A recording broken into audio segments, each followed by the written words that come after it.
자, 그래서 오늘은 이제 존 칼빈 선생님입니다. 예, 지난 시간에 이제 츠빙글리까지 했었죠, 그쵸? 예, 네, 그래서 그렇죠. 마틴 루터하고 상당히 다른 행보를 보여줬고 그 결말까지도 봤었고요. 이제 칼빈 선생님 해서 종교개혁의 완성자라고 나와 있죠. 그래서 그 부분을 살펴볼게요. 첫 번째 칼빈을 생각할 때 우리가 알아야 되는 거는 그 루터와 츠빙글리하고 동시대 사람이기는 한데요. 조금 이후 사람이에요. 그래서 한 정확히 따져보지는 않았는데 한 2, 30년 뒤의 사람일 겁니다. 네. 그래서 이제 츠빙글리는 사역을 확실히 마감한 뒤에 칼빈이 등장을 해요. 그 네. 종교개혁의 무대에.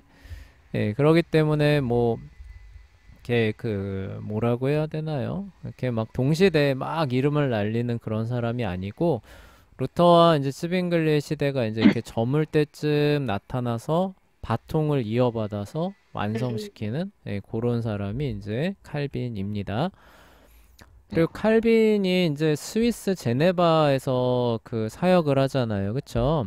그래서 네. 스위스 사람으로 오해하시는 분들이 있는데 아닙니다. 프랑스 사람입니다. 프랑스 사람. 프랑스의 누아용이라고 하는 지역에서 태어났던 사람이고요. 원래 이름이 장꼬뱅이에요. 장꼬뱅. 프랑스식으로 읽으면 장꼬뱅입니다. 네. 근데 이제 그거를 이제 라틴어, 그 당시 학자들은 라틴어 썼잖아요. 그쵸? 그래서 그 네. 꼬뱅을 라틴어로 쓰면 칼비누스가 된대요. 칼비누스. 네. 거기서 이제 칼빈이라고 하는 이름으로 그냥 굳어지게 된 거거든요. 그래서 또 그 칼빈이라는 이름을 또 프랑스인이라고 해서 프랑스어로 읽어서 장깔뱅이다 뭐 이런 식으로 네. 얘기하기도 하는데 그냥 우리는 영어식으로 존 칼빈 이렇게 얘기해 주시면 돼요. 뭐 이거 뭐 중요한 내용은 아니고요.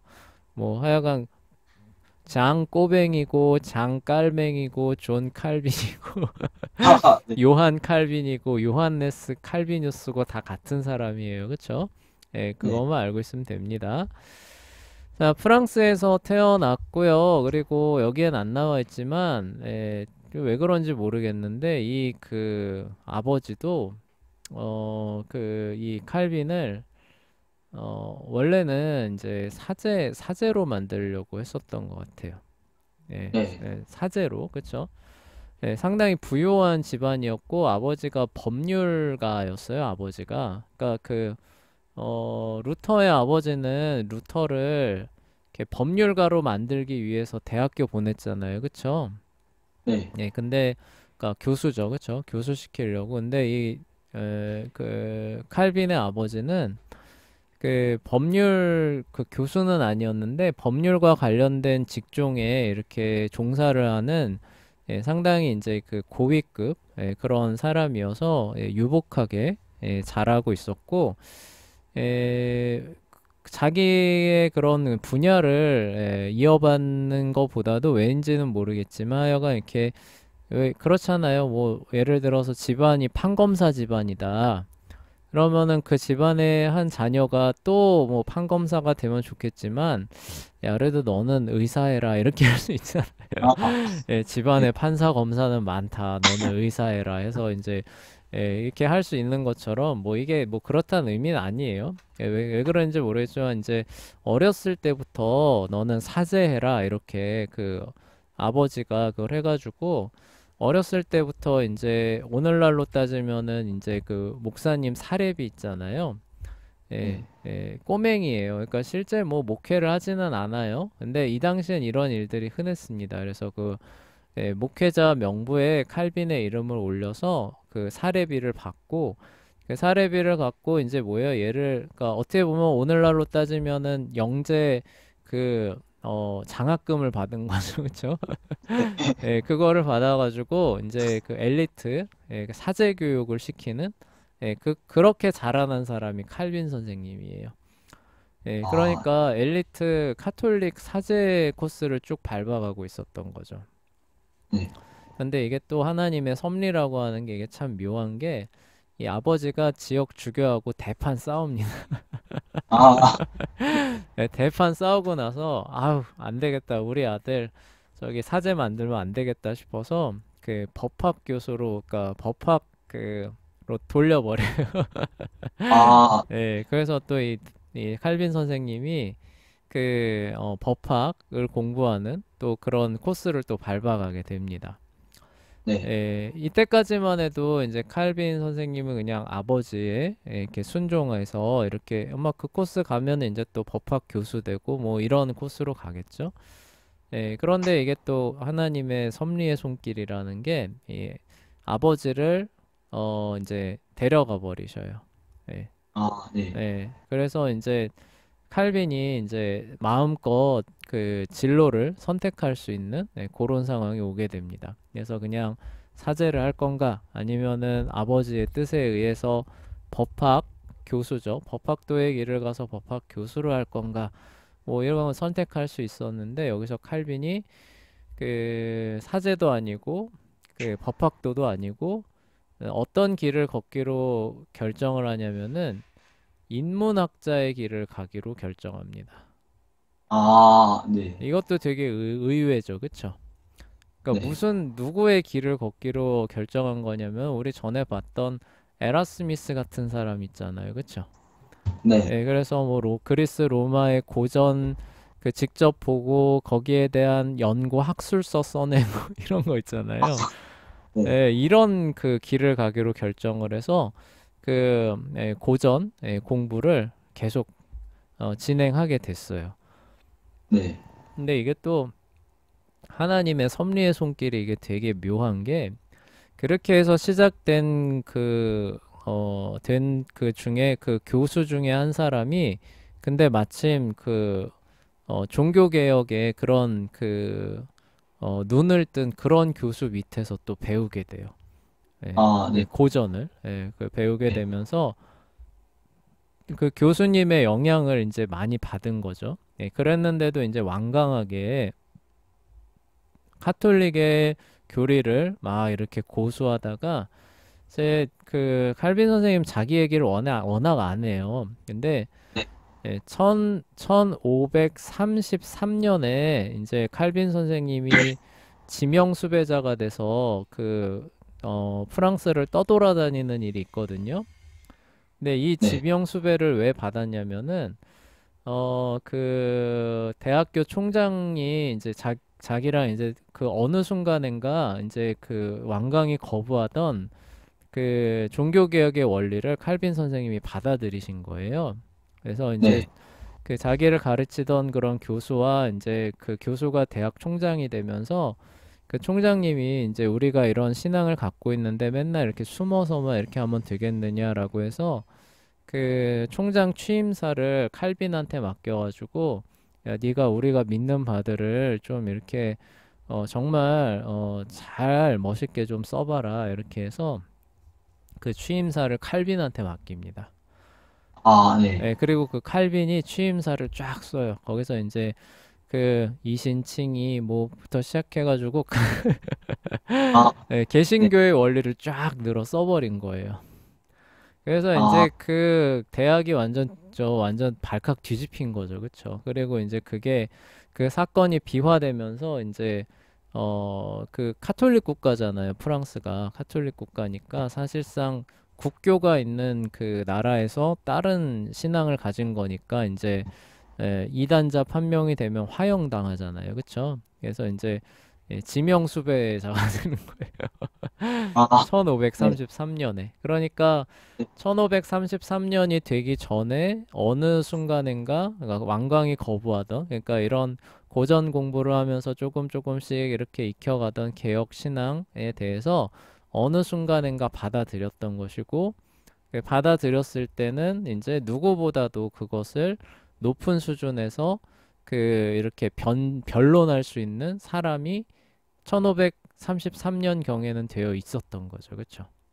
네. 네, 이게 참 하나님의 섭리의 손길이 이게 이렇게 참 묘하게 인도합니다. 그러니까 원래대로라면은 루터도 마찬가지지만 칼빈은 종교개혁과는 거리가 먼 사람이에요. 그렇죠? 네. 카톨릭 사제가 됐든가 아니면 아버지에 의해서 법학 교수가 됐든 아, 이게 네. 가장 확률이 높았죠. 그쵸? 근데 네. 그 둘 다 안 되고 나서 칼빈 스스로는 에라스미스 같은 고전 문학자가 돼야겠다라고 했는데 1533년이 돼 보니까 갑자기 지명수배자, 종교개혁을 옹호한 것으로 인한 지명수배자가 되어 있는 네. 네, 이런 상황으로 가게 된 겁니다. 이게 참 네. 묘하죠, 그쵸? 그래서 이게 네. 참 설명하기 어려워요.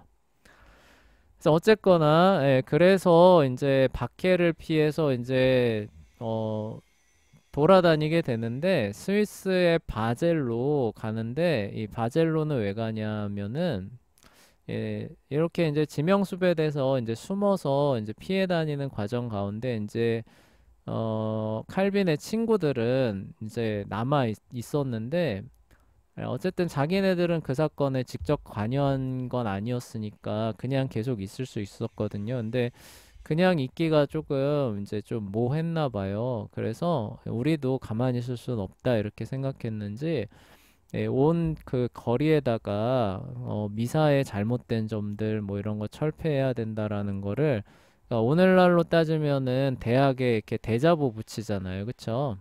아, 네. 네, 그런 것처럼 프랑스 파리 곳곳에다가 그런 미사의 악랄한 점들 뭐 그런 것들을 쫙 써서 막 다 붙여놓은 거예요. 그래서 칼빈의 친구들이. 네. 근데 이 친구들이 어떻게 했는지는 모르겠는데 그 프랑스 왕의 침실 방문에다가도 그걸 붙여놨어요. 와, 네, 네. 그래서 이제 프랑스 왕이 깜짝 놀란 거예요. 야, 이 얘기는 뭐냐면은 자기 경호하는 사람들 가운데서도 연줄이 있단 뜻이잖아요. 그쵸? 그 사람이 아, 눈 감아주지 않았다면은 어떻게 왕이 자기, 잠을 자는 방문에다가 이걸 붙여놔요. 그쵸? 네, 그쵸. 그래, 그 얘기는 뭐예요?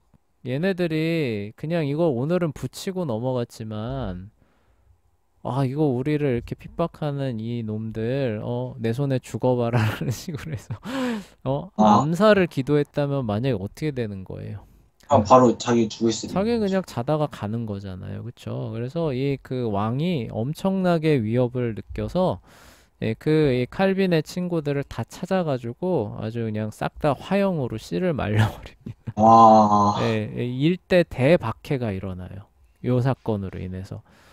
네. 박해라고 하는 게 이제 이런 겁니다. 그래서 그걸 이제 프랑스 벽보 사건이라고 하는데, 그 사건을 피해서 바젤로 피신을 하게 되는데, 왜 바젤이었냐면은 이곳이 그 당시에 이제 그 학문과 그 출판의 도시예요. 네. 우리나라의 출판 도시 하면은 저 파주에 있죠, 그쵸? 네. 파주에 출판사들 다 몰려 있는 거 아시죠, 그쵸?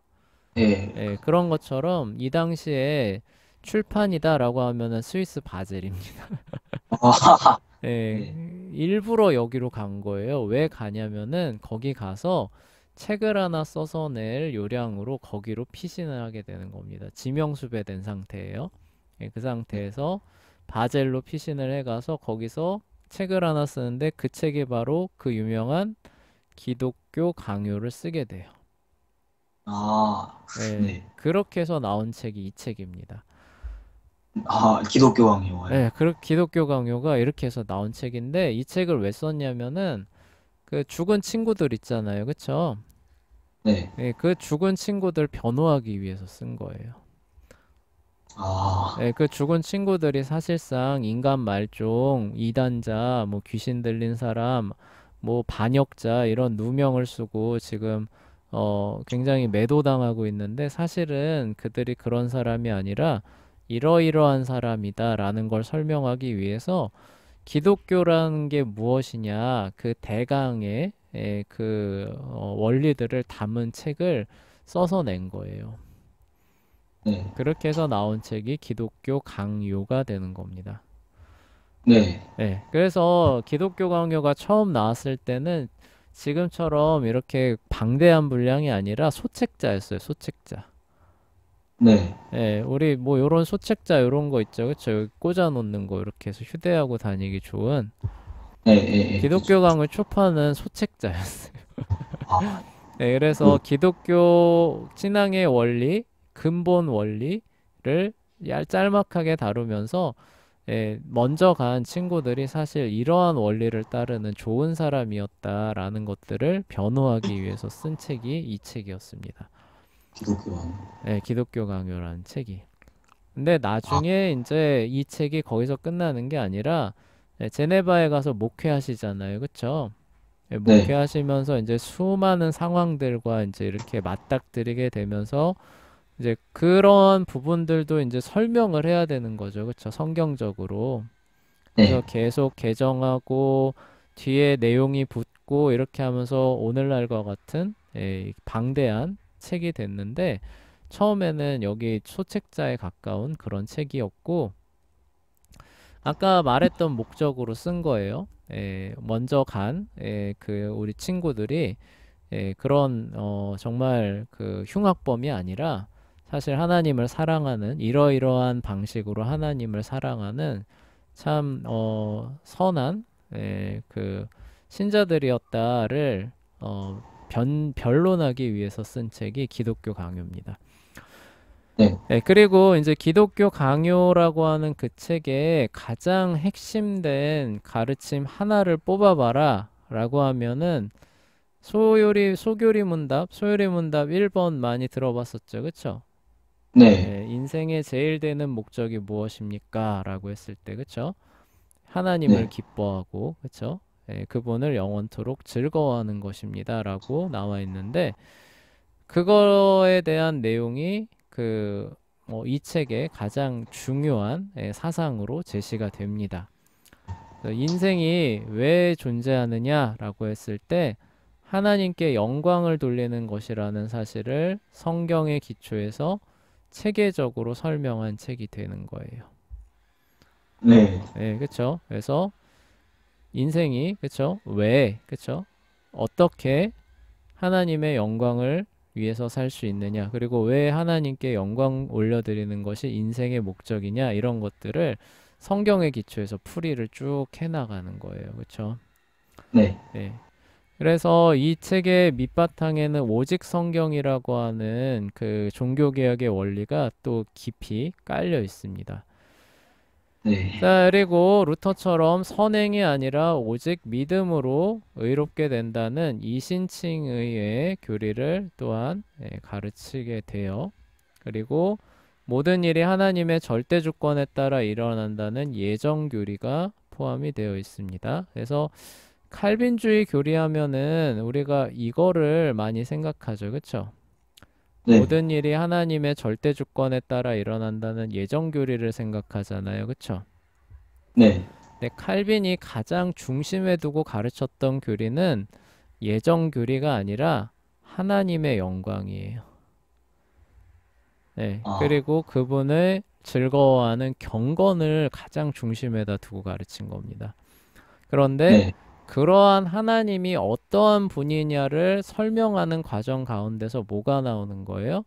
그분의 영광스러운 측면 가운데서 절대적인 주권에 대한 부분들이 나오죠. 그쵸? 네, 그리고 뭐예요? 완전히 타락해서 자기 스스로 하나님께 영광 올려드릴 수 없는 전적 부패와 타락이 나오죠. 그쵸? 루터. 그러다 네, 보니까 뭐예요? 믿음으로 말미암아 공로가 아니라 의롭게 된다는 이신칭의의 교리도 나와요. 그러니까 이런 모든 종교개혁의 내용들이 성경의 기초에서 차근차근 체계적으로 쭉 포괄적으로 설명한 책이 바로 뭐예요? 기독교 강요가 된다는 거죠. 네, 아, 근데 네, 처음에는 이 모든 걸 다 포괄하진 않았다는 거예요. 그쵸? 그런 것들을 얘기할 수 있는 기초 토대만 짤막짤막하게 제시를 했는데, 이제 나중에 종교개혁을 진행하는 이제 중심 위치에 서게 되면서 다양하게 이제 체계적으로 설명을 하다 보니까 이 모든 것들이 다 망라된, 그쵸? 네, 네, 개신교 모든 것들이 사실상 설명되어 있는 가장 핵심된 부분들은 모든 게 설명되어 있는 책이 탄생을 하게 되는데 그게 바로 기독교 강요가 되는 거예요. 네, 아시겠죠? 네. 아직 여러분 기독교 강요 못 읽어봤죠, 그쵸? 어, 네, 저는 못 네, 읽어봤어요. 꼭 읽어보세요, 그쵸? 근데 이해하기 어려울 거예요. 네, 왜냐면은 이거는 오늘날의 책처럼 이렇게 단순하진 않아요. 그러니까 이 시대의 기준으로 보면은 굉장히 평이하고 단순하게 쓴 겁니다. 이 네. 시대에는 말을 굉장히 장황하게 막 엄청 막 베베 꽈서 막 이렇게 네, 쓰는 거를 이제 그 잘 쓴 글로 취급했던 시대거든요. 네. 근데 칼빈 선생님은 그런 거 안 좋아하셔가지고 굉장히 담백하고 평이하고 담백하게 글을 쓰신 편임에도 불구하고 현대의 사람들이 볼 때는 생각을 좀 많이 해야 되는 필요가 있다고 느껴질 그런 부분들이 종종 나와요. 그래서 네. 어려울 수는 있는데 곰곰이 생각해 보면서 읽으시면은 기독교에 대한 그리고 경건이죠. 경건에 대한 올바른 내용들을 파악하실 수 있는데 많은 도움이 될 겁니다. 이제 그렇게 해서 나오는 이제 칼빈의 대표작이 기독교 강요가 되고요. 그리고 이제 그 칼빈 하면은 이제 대표되는 곳이 제네바에서 그 목회자로 활동을 한 거잖아요. 그쵸? 네. 네, 그러면 제네바에는 왜 갔을까? 아, 네, 라는 제네바. 부분들을 말씀을 드릴게요. 바젤로 피신에서 기독교 강요 출판했죠. 그쵸? 네, 네네. 그 이후에 어떤 일이 있었냐면은 이제 프랑스 그 왕 있잖아요. 그 박해했던 그 왕. 그 네. 왕이 그 개신교도들한테 6개월의 시간을 줍니다. 아, 예. 6개월 동안에 이제 그 개신교를 버리고 카톨릭으로 돌아오면은 이제 과거를 묻지 않겠다, 용서해 주겠다, 이렇게 되는 거죠. 그쵸? 네. 근데 6개월 뒤에도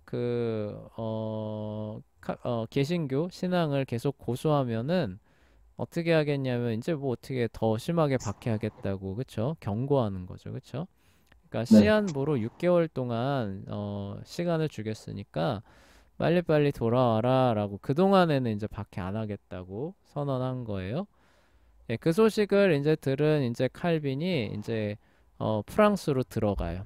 프랑스로 들어가서 이제 신변 정리를 하기 시작합니다. 그래서 카톨릭 교회에 올라가 있었던 이제 어, 목, 그 사제 이름 있잖아요. 그쵸? 이런 성직록을 사례비 받아왔잖아요. 그쵸?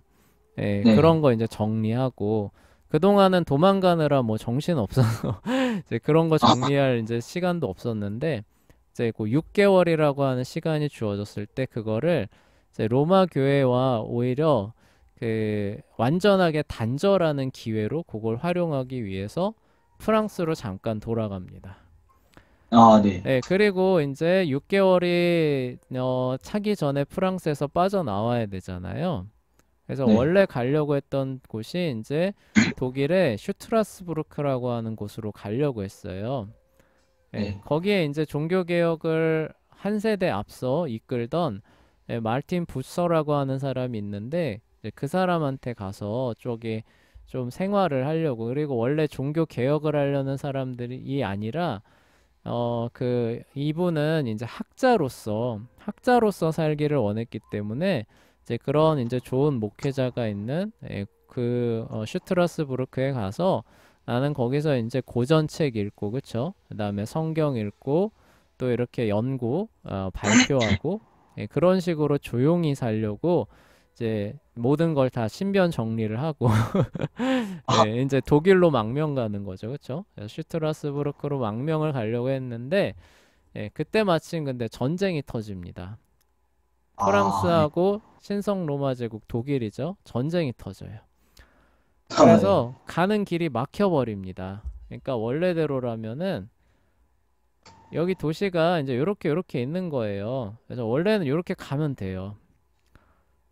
예, 예. 가면 되는데 전쟁이 여기 중간에 전쟁이 터져버린 거죠. 그쵸?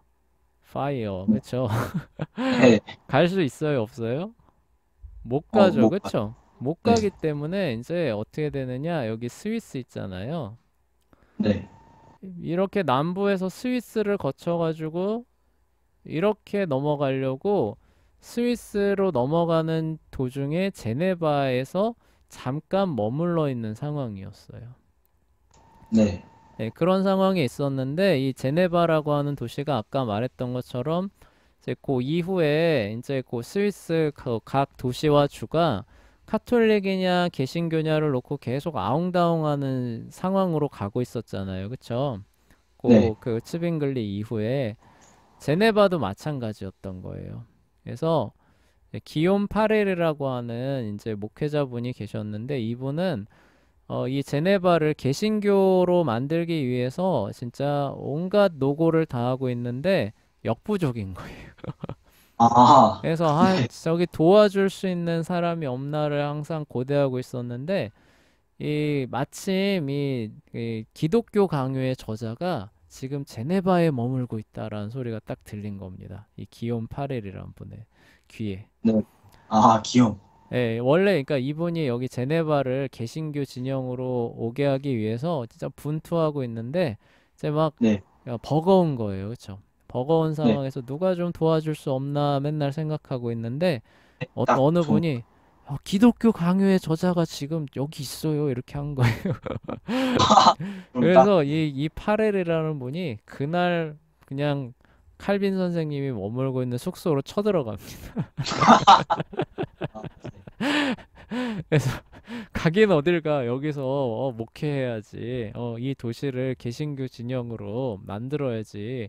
뭐 어디 슈트라스부르크 뭐 가가지고 뭐 한가하게 뭐 저기 선비질이나 하려고 아, 쉽게 말해 이런 거죠, 그쵸? 예, 이렇게 이제 설득을 해요. 근데 이제 그 칼빈 선생님은 이제 극구 사양합니다. 왜냐면은 이제 이분이 이제 몸도 약했고 성격도 내성적이고 약간 은둔 기질도 있고 해서 목회자로서는 좀 적당하지 않다라고 하면서 나를 자기는 이제 이렇게 그 학문적인 문서나 이런 어떤 연구 차원에서 주님의 나라에 헌신하고 봉사할 테니까 나를 좀 보내달라 이렇게 예, 정중하게 거절을 합니다. 네. 근데 이 기욤 파레르라는 분이 굉장히 성미가 불같으신 분이거든요. 아, 그 네. 얘기를 듣고 그냥 화가 머리끝까지 나서 그래 그러면은 가서 연구해라. 잘난 그 연구에 하나님께서 저주를 내리실 것이다 하면서 네, 네. 이 막대하고 중차대한 상황을 뒤로하고 가서 그딴 식으로 연구나 하고 살겠다고 그래 해봐라 하나님께서 그 연구에 저주하실 것이다 하면서 이렇게 나와버려요 그 자리를.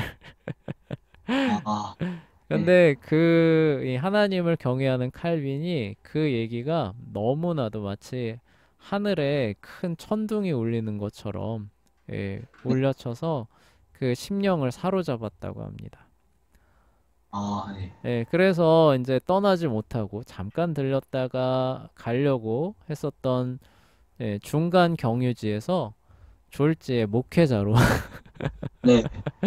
활동을 하게 되면서 아까 말했던 기독교 강요의 수정 증복판이 계속 나오면서 우리가 알고 있는 개신교의 체계를 세우시는 분이 바로 칼빈 선생님이 되는 거예요.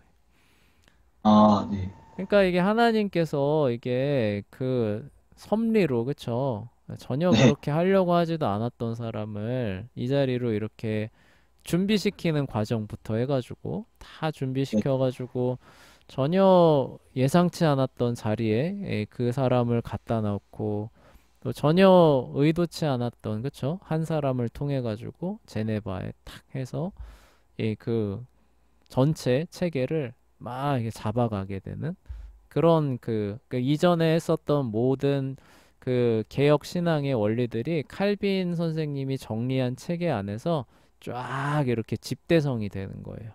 개신교라고. 그 아, 작업을 제네바에서 칼빈 선생님이 감당했던 겁니다. 네. 예, 참 감사한 거죠. 그렇죠? 그래서 우리가 개신교라는 게 이런 거구나. 성경적으로 하나님을 믿는다는 게 이런 거구나를 알 수 있게 된 것이고, 그 전에는 조금 혼란한 점들이 이곳저곳에 있었다는 거죠. 그쵸? 예, 네, 그러한 부분들을 그래서 완성시켜 주신 감사한 부분이 이제 그래서 우리 아까 봤잖아요. 츠빙글리 같은 경우 보면은 참 저기 뭐냐 대단하긴 하죠. 그쵸? 예, 잘한 점도 많아요. 그쵸? 예, 그런데 네. 그 생애나 이렇게 업적들을 보면은 어? 네. 그리고 아, 루터한테도 그런 부분이 나와요. 예, 루터한테도. 예, 심지어 아, 루터한테도 그런 부분이 나오거든요. 예, 네, 그런데 이제 그런 부분들이 상당히 많이 이제 없어지는 거예요. 그래서 이제 칼빈 이후에 개신교 진영은 그 뭐라고 해야 되나 상당히 많이 가까워집니다. 그러니까 관용하게 돼요, 사이가. 네. 그러니까 예전처럼 그 이제 뒤에도 나오지만 그 루터하고 츠빙글리는 서로를 막 저기 막 잡아먹을 듯이 막 싸워요. 예. 네, 예, 저거 막 마귀 자식이라고 막 하면서 네. 왜 그런지 이제 다음에 나오거든요. 다음에 나오는데 예, 그게 이제 아까 말했던 것처럼 이제 이런 모든 것들이 완전히 정립되지 않았기 때문에 이렇게 좀 뭐라고 해야 되나 이렇게 같은 신앙의 테두리 안에 있다라고 여길 수 있을 만한 어떤 그 근거나 토대가 미약하니까 이게 저기 그 아닌 거 아니냐라고 하면서 진짜 막 잡아먹을 듯이 막 싸웠거든요. 네, 근데 네. 칼빈 선생님 이후에는 이제 개신교라고 하는 전체 체계가 어느 정도 세소한 사소한 부분에서는 아직 있겠죠, 그렇죠? 예, 네. 그런데도 그게 전체와 근본적인 부분에서는 이제 영향을 덜 끼치는 그런 차원으로 전개가 되기 때문에 칼빈 선생님 이후의 시대에서는 이제 각 교파들이 예전처럼 그렇게 막 잡아먹듯이 싸우지는 않는 아, 예, 네, 그런 이제 길로 나아가게 되는 그러니까 각 교파의 특징들은 지키는 거예요. 그렇죠? 예, 그러니까 네, 예를 들어서 뭐 장로교다. 장로교가 물론 침례교랑은 다르죠. 그쵸? 예, 근데 네, 막 침례교 막 잡아먹을 듯이 막 이렇게 안 하잖아요. 그쵸? 예, 저거 네, 막 이단이다 막 이러면서 예, 네, 침례교 이단이다 하게 되면은 막 스펄전도 이단 되고 막 네, 좋은 번연도 그쵸? 예, 이렇게 돼 버리잖아요. 근데 그렇게 안 될 수 있는 이유가 예, 그런 어떤 근본적인 전체적인 부분들이 체계화되는데 성공이 됐기 때문에 그런 거예요. 예, 네. 그거를 잡아놓은 사람이 이분이에요. 그걸 잡아놓은 분이. 예, 그래서 네, 앞선 그 선대의 모든 개혁신앙적인 부분들, 심지어 중세 교회에서도 보존되어서 내려온 좋은 부분들까지도 다 체계적으로 정리합니다. 어느 네. 책이에요? 저 책, 기독교 아, 아, 강요에서. 예, 네, 예. 그래서 우리가 개신교라고 하는 그 전체 내용을 아웃라인을 쭉 잡을 수 있게끔 그 평생에 걸쳐서 사역을 하신 그런 분이 되겠죠. 그래서 우리가 이분께 참 감사해야 되는 거예요. 이분이 네. 아니었다면은 개신교가 지금 종교개혁이 일어난 지 한 500년이 넘었는데도 개신교가 존속하고 있잖아요. 그쵸? 그래서 네, 우리는 로마 교회 안 나가잖아요. 그쵸? 네. 이분이 이 일을 안 했다면은 이게 이렇게 안 됐을 거예요. 네, 예. 그 아까 말했던 그런 그 부분들 때문에 아마 로마 교회가 곧 다시 세력을 회복해서 한 1800년대쯤 가면은 이제 종교개혁이라고 하는 개신교가 아마 소멸될 수도 있는 그런 것들을 막아내는데 성공하신 분이죠. 그 네, 전체를 이렇게 다 체계를 잘 잡으셔서 그래서 개신교도들은 기본적으로 칼빈한테 참 감사해야 돼. 물론 전체 일은 하나님께서 하시는 거죠. 그렇죠? 우리가 네, 하나님께 영광 돌리지만 수고하시는 목사님께 감사하잖아요. 그렇죠? 그런 네. 것처럼 칼빈한테는 개신교도들은 진짜 감사해야 돼요. 누구든지 교파를 막론하고. 예. 아, 내가 개신교인이다라고 하면서 칼빈 욕하잖아요. 예, 그 네, 사람은 제정신 아닌 거예요, 솔직히 말해서. 예, 네. 그러니까 그 뭐라고 해야 되나, 자기 그 부모님한테 침 뱉는 거나 마찬가지예요, 거의. 예, 거의 그 아, 수준이에요. 예, 부모님 없으면 이 세상에 태어나지도 못했을 텐데, 뭐 부모님 네. 마음에 안 든다고 부모님 욕하고 침 뱉을 거예요. 아니, 그러니까 안 되잖아요, 그쵸? 예, 네, 그런 것처럼, 예, 설령 칼빈한테 어떤 결점이 있다고 한다 할지라도 개신교가 지탱할 수 있는 근본 토대를 놓았다. 그리고 성경적인 경건에 대해서 모범을 보였다. 이 두 개만으로도, 예, 함부로 말하면 안 되는 거예요. 아, 예, 네, 예, 그것만, 예, 기억하시면 될 것 같아요. 왜냐하면 칼빈에 대해서 함부로 말하는 사람들 많아요. 예, 네, 근래에. 특히 칼빈주의 반대하는 사람들이 이런 말 함부로 하는데, 예, 그 큰일 날 소리입니다. 그쵸? 예, 예, 하여간 하나님의 섭리의 그런, 예, 그 놀라운 손길들에 대해서 전혀, 예, 그 모르고 하는 소리예요. 큰일 날 소리입니다.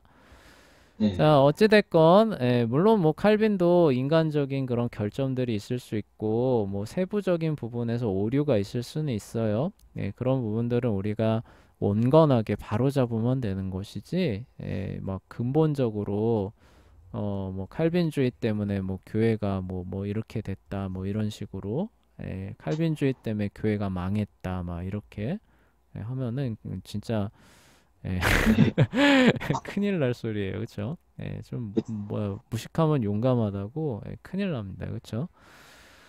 자, 어찌됐건, 예, 그렇게 하시는 분이 이제 칼빈 선생님이고요. 예, 그리고 이제 곁다리입니다. 이제 그렇게 해서 이제 기독교를 완성을 거의 시켰고, 그 당시에 국교가 이제 카톨릭이다 보니까 정치와 종교 사이가 이게 너무 이게 그 간섭이나 이제 얽혀 있는 게 심했거든요. 그래서 그런 부분들을 이제 각자의 역할을 정립하는 데도 힘쓰신 분이 이제 칼빈 선생님이라고 보시면 돼요. 그래서 네, 이제는 국교가 없잖아요. 그쵸? 네. 대한민국에서 이슬람 믿는다고 막 감옥에 잡아 가두고 화형시키나요? 아니, 없죠. 그쵸? 예, 네, 그렇게 될 수 있는 성경적인 토대를 놓으신 분이 이제 그 칼빈 선생님이에요. 물론 네, 시대적인 한계는 있어요. 이게 이렇게 토대를 놓는다고 해도 그게 확립이 되고 시행되기까지는 시간이 필요하죠. 그렇죠? 그래서 시행 네, 과정에서 한계는, 예, 있지만 정부의 역할, 교회의 역할을 잘 구분을 해서, 근데 완전히 분리시키지는 않아요. 예, 구분을 해서 각자의 일에 힘쓰게 하는 성경적인 토대를 잘 정립해 주시는 분이 이분인데, 그 내용도 바로 저기 나옵니다. 기독교 강요에서. 아, 네, 예, 그 내용도 나와요. 그래서 네, 하여간, 예, 그렇게 해서 많은 힘을 쏟아서, 예, 장로교적인 원리라고 말할 수 있죠. 예, 국가와 교회가 각자 일에 힘쓰면서 서로가, 시너지 효과를 내는, 그런, 방향을 정립을 해주십니다. 하지만 실제로 칼빈이 시행했던 당시, 살았던 당시로 가보면은 그거를 다 적용하기에는 이제 무리가 있어서, 제네바 시의회죠. 제네바 시의회에서는 어떤 시민이 교회에 나가지 않거나 춤을 추고 카드놀이 한다. 그럼 어떻게 돼요? 벌 주는 법. 그러니까 형사 처벌 받는 아, 거예요. 네, 네, 아, 이런 법들 시행이 절, 됐고요. 이단자와 마술사를 추방하거나 처형하는 법도, 시행이 됐어요. 근데 이런 것들이 후대 그 형법으로 가면은 이제 사라지죠. 그쵸? 예, 네, 사라질 수 있는 성경적인 토대를 제공해 주신 분이 바로 이분. 교회는 교회일. 그러니까 어떤 그 영, 영적인, 그 측면에서 문제가 생겼다. 그럼 이거 처벌해야 되잖아요. 그쵸? 그런 그 네, 처벌하는 것도 세속 권력의 칼에 의해서 처벌하는 것이 아니라 교회에서 영적으로 주어진 방식에 의해서 치리, 처벌해야 된다. 그리고 거기까지가 한계다라고 그어 놓으신 게 이분이에요. 아, 예, 네, 그런 게 이제 없었기 때문에 그 칼빈 이전 시대에는 누가 이단이야? 당연히 불태워 죽여야지. 그렇죠? 누가 나라에서 잡아들여야지. 예, 네. 이랬던 시대라는 거예요. 그쵸? 네. 예, 근데 그거를, 이제, 누가 이단이야. 그 이상한 소리에, 그럼 뭐예요? 교회에서 출교하면 되지. 그쵸? 예, 네. 교회 못 나오게. 그렇게만 하면 되지. 뭐, 그거 가지고 감옥에 집어넣거나, 이거는, 성경적이지 않지. 예, 그 원리까지도, 예, 정립을 해주신 분이 바로 이분이 되겠습니다. 네.